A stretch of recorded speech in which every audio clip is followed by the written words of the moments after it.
Magandang araw po, mga kababayan ka-Pokemon. Tuloy-tuloy lang din po tayo sa ating Pokemon investing, Pokemon collecting. Dahil ito naman po talaga yung ating pinagkakaabalahan ngayon. No? Focus tayo, mga kaibigan. Focus lang po tayo. Tuloy-tuloy lang, whether tumaas, bull market, o kaya bear market, tumaas, bumaba. Tuloy-tuloy lang po tayo sa ating hobby. No? Hobby na kabuhayan na rin po, mga kaibigan, mga ka-Pokemon. Ang pag-uusapan po natin, ano po talaga ang magandang set sa akin pong experience, no? Ano po ang pinakamagandang set so far po? Ano po ang pinakamagandang set?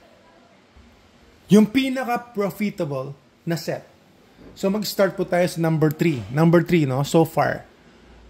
No doubt right now, ang pinaka-popular, ang pinaka-hype or pinaka-desirable po ng maraming mga tao ay Prismatic Evolutions. Pero, wala pong products masyado sa SRP. So, hindi po siya profitable sa amin ngayon. Although, yan po ang hinahanap ng karamihan ng mga customers natin. We are not selling Prismatic Evolutions or we don't have stocks. So, we're not making any money out of it. So, wala po tayong Prismatic Evolutions, kaya hindi po tayo kumikita talaga. Kung meron man, ito lang po ay personal, and then ito lang po ay for reaping or for opening po, mga kaibigan. So, number 3 po, no? 3 po, top 3. So, yung pinaka-3, yung pinaka-mababa na set, ayon po sa opinion natin, ayon po sa naiintindihan natin ngayon, mga kaibigan, medyo tricky yung profitable, no? Most profitable. Kasi it all depends kung magkano po yung SRP price at kung gaano po karami yung supply natin. So far, right now, so ang number 3 po natin, number 3 is probably Paldea Evolve. Para po sa amin, number 3 po, Paldea Evolve. Kasi ang pinag-uusapan natin yung supply. So, sa ETBs, sa supply po, mas nakakuha po tayo ng maraming supply ng Paldea Evolve. And they are truly popular po. At tumaas din po yung value niyan. Kaya, positive po siya sa atin. Positive po siya. So, ang pinag-uusapan natin dito mga kaibigan, most profitable dahil popular po sila. And then, meron po tayong supply. Meron po tayong supply or nakapag-supply po tayo in the past. So, right now, so far, number 3 po ang Paldea Evolve. Pero syempre, after a month, after 2 months, hindi na po magiging pare-pareho pa rin po yung data po natin. Maaring magbago po yung data natin. Kasi fluid po ang data natin. Pwede magbago. And it all depends with the amount of our supply. So, Paldea Evolve po, number 3. Number 2 po. Number 2, mga kaibigan, mga ka-Pokemon. Obsidian Flames. As of recording po tayo, ito po ang talagang number 2 natin, Obsidian Flames. As of recording, Obsidian Flames. And mostly, no, popular talaga itong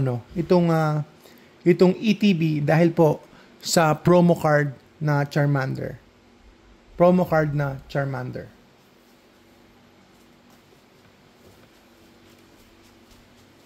At ang number 1 po natin, mga kaibigan, number 1 po, walang iba kundi ang Scarlet and Violet 151, yung ETB po.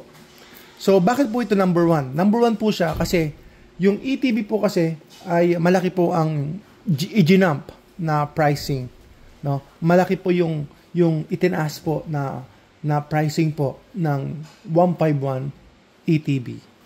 And 151 as a whole, yung set na yun talagang very strong, very popular.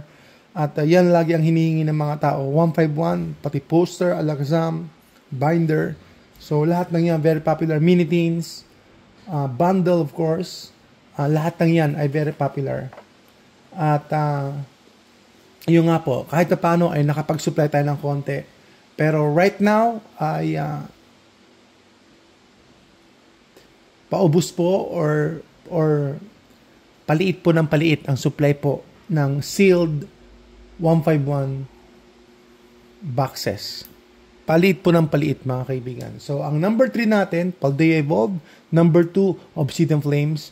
And number 1, 151, Scarlet and Violet. Inuulit ko po, mga kaibigan, mga ka-Pokemon, yung data na ito, yung information na ito lang po ay based po sa experience po namin. So, maaaring sa iba po ang experience nila. Pero ito po yung experience namin dito sa Jesra na based po sa popularity and based po sa supply, no, sa supply po ng mga products. So, doon po nagiging profitable at doon po merong exchange of goods. Yan. Dahil po, meron pong products. Pero, to tell you frankly, the most popular right now, syempre, of course, Prismatic Evolutions. Pero, inuulit ko, wala pong masyadong maraming products. Kami na binibenta. Sa iba, meron siguro, pero sa amin po, ay wala po kaming available na products na Prismatic Evolutions. So, maraming salamat po. Tuloy lang po tayo, mga kaibigan. Mission Impossible po tayo. Dito po, sa ating hobby, sa ating niche, tuloy-tuloy lang tayo, mga kaibigan, sa Pokemon investing, Pokemon collecting. Salamat po.